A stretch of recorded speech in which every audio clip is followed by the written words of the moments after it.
agression quand je suis rentrée chez moi, il y a maintenant 48 heures. Au moment de rentrer chez moi, il y a deux mecs qui sont venus, qui m'ont agressé. Alors ils étaient trois. En fait, ils se sont cachés en bas de chez moi. Ils m'ont agressé, ils m'ont frappé. Ils m'ont tout pris, ce que j'avais sur moi. Ils avaient un couteau, ils m'ont mis le couteau sous la gorge. Ils m'ont pris par les cheveux, ils m'ont balayé par terre. Ils m'ont pris ma Rolex. Je suis encore choquée, je suis encore traumatisée. Ce que j'ai vécu, ça fait peur. Ce que j'ai vécu, c'est traumatisant. J'en fais des cauchemars, j'en dors plus. J'ai trop peur d'être toute seule maintenant. J'ai cru que j'allais mourir. Et genre, les policiers, ils étaient mais archi méchants. Il me dit,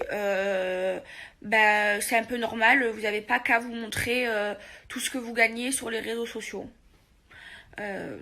Déjà, je suis choquée parce que les policiers, à aucun moment, ils m'ont demandé si j'allais bien. Ils ont été grave méchants avec moi. Et enfin, je viens de subir une agression, c'est tout ce que tu trouves à me dire. J'apprends quoi? J'apprends qu'en fait, c'est le policier qui a balancé le scoop à Aquababe, donc au blogueur. J'ai la preuve. Donc, je suis pas en sécurité. Et ceux qui sont censés me protéger, donc la police, veut divulguer mon adresse et se fout de ma gueule parce que je me suis faite braquer. Je vais être honnête avec vous. Moi, avec ce qui s'est passé, je me sens pas de rester en France. Je me sens pas bien en sécurité en France. Ne pas comprendre et vous dire, ils partent tous à Dubaï. Tous ceux qui sont connus, qui gagnent de l'argent, ils partent à Dubaï pour les impôts. Mais en fait, non. Moi, si je le fais en tout cas, c'est pas pour une question d'impôt.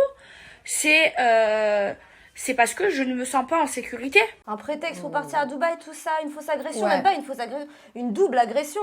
Donc ça voudrait dire qu'elle aurait inventé son agression, qu'elle aurait inventé aussi sa prise de tête avec les policiers.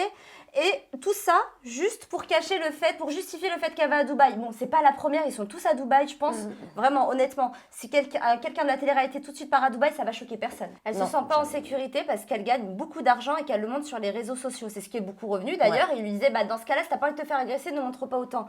Mais il faut pas oublier quand même que Maëva, elle vend son image. Son travail, c'est justement son image. Donc si elle ne se montre pas, elle ne gagne pas de l'argent. Et le fait qu'il y ait des gens qui soient contrariés par le fait qu'elle montre sa richesse, moi je trouve ça choquant. Et ces gens-là sont juste des frustrés. Au bout d'un moment, si ça te dérange et que ça te fait mal, ça peut te faire mal, toi qui gagnes le SMIC, de voir des gens étaler leur richesse. Si ça te fait mal au cœur, tu ne regardes pas leur stats. Follow et basta. Soit ça te motive, soit ça te fait mal au cœur. Il y a deux maisons. Depuis quand, parce qu'on montre qu'on a de l'argent ou que sais-je, c'est une raison de se faire agresser.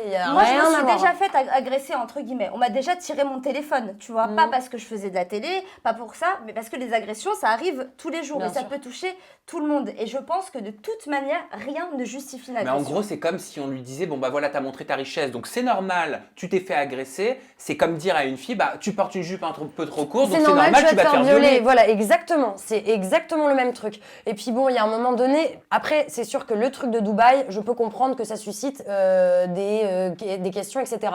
Je pense qu'elle a choisi aussi Dubaï parce que sa famille marseillaise est là-bas. Et d'ailleurs, elle va loger chez les tantis pendant quelques temps avant de se trouver elle en logement. Alors, on a eu quelques nouvelles de Maëva et c'est Magali Berda qui nous en donne. Son agent. Donc, je vous propose d'écouter ça. Allons-y. Ok.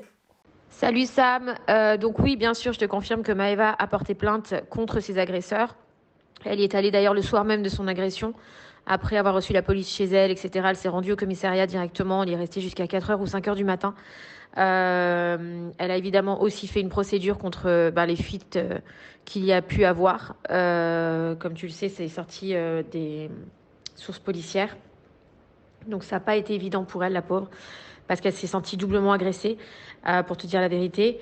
Là, elle est dans un état psychologique assez... elle est en état de choc, tout simplement. Maintenant, après, on connaît Maëva, on sait qu'elle est forte et qu'elle se montre toujours très forte, très girl power, mais ça reste un être humain, ça reste une jeune fille qui s'est fait agresser devant chez elle. Donc c'est compliqué pour elle, c'est pas évident. Et puis pour ceux qui disent que c'est un prétexte pour aller à Dubaï, je vais t'y répondre. Maëva, tout le monde la connaît pour son franc-parler, tout le monde l'aime, et son public la suit parce que elle est sans filtre. Et que des fois, elle réfléchit pas assez à ce qu'elle dit, justement.